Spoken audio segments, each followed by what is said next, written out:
Assalamualaikum warahmatullahi wabarakatuh. Perkenalkan, nama saya Rika Rahmawati, NPM 1834030041.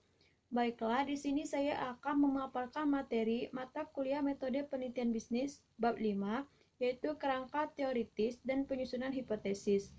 Adapun topik pembahasannya, yang pertama yaitu kebutuhan akan kerangka teoritis, yang kedua variabel, yang ketiga kerangka teoritis, yang keempat penyusunan hipotesis, yang kelima pengujian hipotesis dengan penelitian kualitatif, analisis kasus negatif, dan yang keenam yaitu implikasi manajerial. Langsung saja kita masuk ke pokok pembahasan yang pertama, yaitu kebutuhan akan kerangka teoritis. Kerangka teoritis itu menunjukkan hal yang keyakinan kita bagaimana fenomena atau kejadian tertentu, atau bisa dikatakan bagaimana variabel terkait satu sama lain dan penjelasan mengenai mengapa kita yakin akan variabel tersebut saling terkait satu sama lain, atau model di mana model ini didasarkan pada latar belakang fenomena tersebut. Proses pembuatan kerangka teoritis ini meliputi berbagai hal. Yang pertama, memperkenalkan arti dari variabel dalam model kerangka teoritis. Yang kedua, mengembangkan model konseptual yang memberikan representasi deskriptif pada teori. Yang ketiga, menyatakan teori yang memberikan penjelasan untuk hubungan antar variabel dalam model. Ketiga kerangka tersebut dapat disusun hipotesis atau praduga sementara yang dapat diuji untuk menguji apakah hipotesis kita ini valid atau tidak. Hubungan yang dihipotesiskan tersebut kemudian dapat diuji dengan analisis statistik yang tepat, sehingga seluruh penelitian bergantung pada dasar kerangka teoritis. Bahkan, jika hipotesisnya dapat diuji, tidak perlu disusun, seperti dalam sejumlah proyek penelitian terapan. Penyusunan kerangka teoritis yang baik ini menjadi hal yang penting untuk menguji masalah yang sedang kita teliti. Langsung saja kita masuk ke pokok pembahasan yang kedua, yaitu variabel. Variabel ini merupakan apapun yang dapat membedakan atau mengubah nilai. Maksud dari kata apapun yang dapat membedakan atau mengubah nilai ini yaitu variabel apa yang akan kita teliti, di mana nantinya kita nyatakan dalam bentuk nilai. Selain itu ada juga 4 jenis variabel utama. Yang pertama yaitu variabel terikat atau variabel kriteria. Variabel terikat ini merupakan variabel yang menjadi perhatian utama peneliti. Tujuan dari variabel terikat ini untuk menjelaskan variabilitasnya atau penyebaran variabelnya. Misalnya variabel X1, X2 terhadap variabel Y. Dengan kata lain, variabel utama yang sesuai investigasi, di mana dengan melalui analisis, maka kita akan mendapatkan kemungkinan untuk menemukan jawaban atau solusi atas masalah tersebut.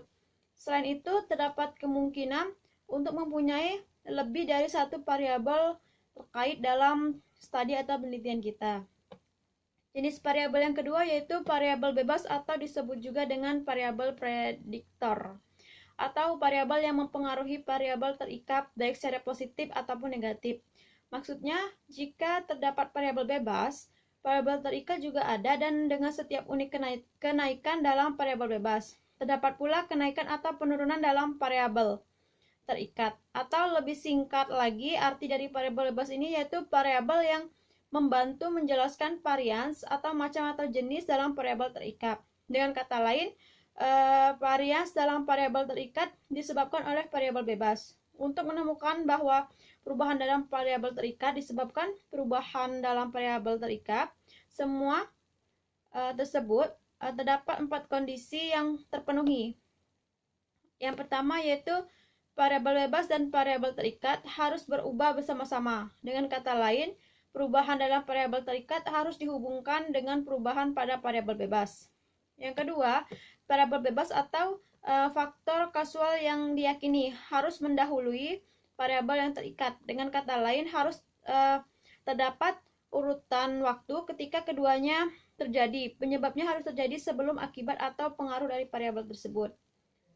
Yang ketiga yaitu seharusnya tidak ada faktor lain menjadi kemungkinan penyebab perubahan dalam variabel terikat, sehingga peneliti harus mengendalikan pengaruh dari variabel yang lain. Yang keempat yaitu penjelasan yang logis berdasarkan teori yang diperlukan dan harus menjelaskan mengapa variabel bebas mempengaruhi variabel terikat. Jenis variabel yang ketiga yaitu variabel moderator.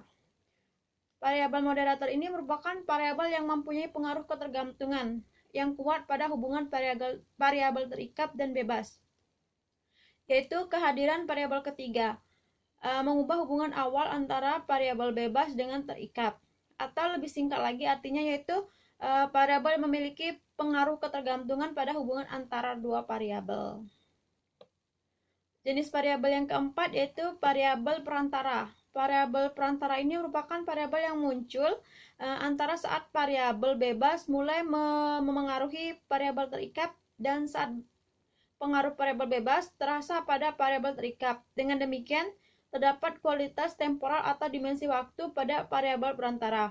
Variabel perantara ini muncul sebagai fungsi dari variabel bebas yang berpengaruh dalam situasi apapun, serta membantu untuk mengonsepkan atau menjelaskan pengaruh variabel bebas terhadap variabel terikat. Atau lebih singkat lagi, yaitu variabel ini muncul ketika variabel perantara ini sebagai fungsi dari variabel bebas membantu untuk mengonsepkan atau menjelaskan hubungan antara variabel bebas dan terikat. Pokok pembahasan yang ketiga yaitu kerangka teoritis. Kerangka teoritis ini merupakan suatu fondasi atau inti di mana seluruh penelitian ini didasarkan atau diterapkan. Kerangka teoritis ini juga merupakan langkah yang penting dalam proses penelitian. Mengapa demikian? Karena berdasarkan hasil pengujian hipotesis yang menunjukkan apakah diterima atau tidak tergantung pada kerangka teoritis kita. Selain itu, hubungan antara tinjauan literatur dengan kerangka teoritis yaitu tinjauan literatur ini menyediakan fondasi yang kuat untuk menyusun kerangka teoritis. Itulah mengapa dapat dikatakan bahwa kerangka teoritis ini merupakan proses yang paling penting dalam penelitian kita. Adapun komponen kerangka teoritis. Dari komponen kerangka teoritis ini terdapat 3 ciri dasar yang harus dimasukkan ke dalam kerangka teoritis. Yang pertama, variabel yang dianggap relevan dengan studi harus ditentukan dengan jelas. Yang kedua, model konseptual yang menjelaskan hubungan di antara variabel dalam model tersebut harus diberikan. Karena model konseptual ini membantu kita menjelaskan ide yang terkait dengan bagaimana variabel-variabel dalam model atau gambar kerangka teoritis kita ini nanti terkait satu sama lain dengan variabel yang lain. Yang ketiga, harus ada penjelasan yang jelas mengapa kita memperkirakan bahwa hubungan tersebut ada. Maksud dari poin ketiga ini untuk menjelaskan hubungan antar variabel dalam model penjelasan harus diberikan semua hubungan penting yang diteorikan muncul di antara variabel-variabel tersebut. Jika tidak searah dari hubungan tersebut dapat diteorikan dengan dasar temuan penelitian sebelumnya pada subjek tersebut. Maka seharusnya terdapat indikasi apakah hubungan tersebut bersifat positif atau negatif dan linear atau non-linear. Dari kerangka teoritis ini kemudian hipotesis atau praduga sementara yang dapat diuji bisa diatur untuk menguji apakah teori yang dirumuskan valid atau tidak. Pokok pembahasan yang keempat yaitu penyusunan hipotesis. Hipotesis dapat didefinisikan sebagai pernyataan sementara namun dapat diuji yang memprediksi apa yang ingin kita temukan dalam data empiris. Data empiris ini merupakan suatu informasi yang diperoleh melalui observasi atau eksperimen dan disajikan dalam bentuk data yang direkam yang dapat menjadi subjek pada analisis kita. Pernyataan hipotesis format ada 3, yaitu pernyataan jika maka atau if-then statement, di mana hipotesis juga dapat menguji apakah terdapat beberapa perbedaan antara dua kelompok yang terkait dengan variabel. Untuk menguji apakah hubungan atau perbedaan yang diperkirakan tersebut ada atau tidak, hipotesis ini dapat disusun sebagai proposisi atau dalam bentuk pernyataan jika maka. Pernyataan yang kedua yaitu hipotesis direksional dan non-direksional. Jika dalam menyatukan hubungan antara dua variabel atau membandingkan dua kelompok digunakan istilah-istilah seperti positif, negatif, lebih dari, kurang dari, dan semacamnya, maka hal tersebut disebut dengan hipotesis direksional. Karena arah hubungan antara variabel positif atau negatif ditunjukkan. Sedangkan hipotesis non-direksional merupakan hipotesis yang menyatakan hubungan atau perbedaan tetapi tidak memberikan indikasi mengenai arah dari hubungan atau perbedaan tersebut. Dengan kata lain, meskipun mungkin diperkirakan bahwa terdapat hubungan yang signifikan di antara dua variabel, apakah hubungan tersebut positif atau negatif. Namun jika tidak dapat memperkirakan perbedaan kedua variabel tersebut, maka kita tidak akan mengatakan bahwa kelompok mana yang lebih dari mana yang kurang dari pada variabel tersebut. Hipotesis non-direksional ini dirumuskan karena hubungan atau perbedaan yang belum pernah diselidiki sebelumnya, sehingga tidak ada dasar yang menunjukkan arah tersebut, atau karena terdapat temuan yang bertentangan dalam studi penelitian sebelumnya pada variabel tersebut. Sehingga dalam beberapa studi atau penelitian, hubungan positif mungkin ditemukan, sedangkan dalam studi lain ditemukan hubungan negatif. Oleh karena itu, peneliti saat ini hanya dapat membuat hipotesis atau dugaan sementara bahwa terdapat hubungan yang signifikan, tetapi arahnya mungkin belum jelas. Yang ketiga yaitu hipotesis nol dan alternatif. Hipotesis nol ini merupakan hipotesis yang dibuat untuk ditolak dengan tujuan guna mendukung hipotesis alternatif yang dilambangkan dengan HA.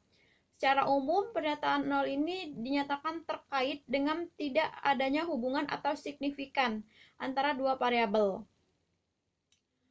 atau tidak adanya perbedaan atau signifikan antara dua kelompok. Sementara hipotesis alternatif ini merupakan hipotesis kebalikan dari hipotesis nol, merupakan pernyataan yang menunjukkan hubungan antara dua variabel atau menunjukkan perbedaan antara kelompok.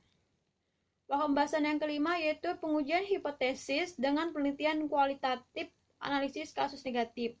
Maksudnya yaitu peneliti menemukan suatu kasus di mana seseorang dengan sengaja melakukan perilaku yang tidak etis dengan menerima suap ataupun meskipun faktanya cukup memiliki pengetahuan untuk membedakan hal yang benar dengan salah, tidak membutuhkan uang dan mengetahui bahwa organisasi akan membenci perilaku tersebut.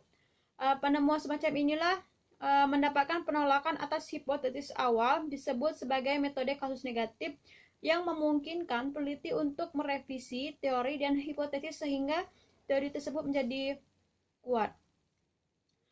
Pokok pembahasan yang keenam yaitu implikasi manajerial. Pada titik ini akan menjadi mudah untuk mengikuti proses penelitian dalam tahap pertama hingga perumusan hipotesis untuk diuji.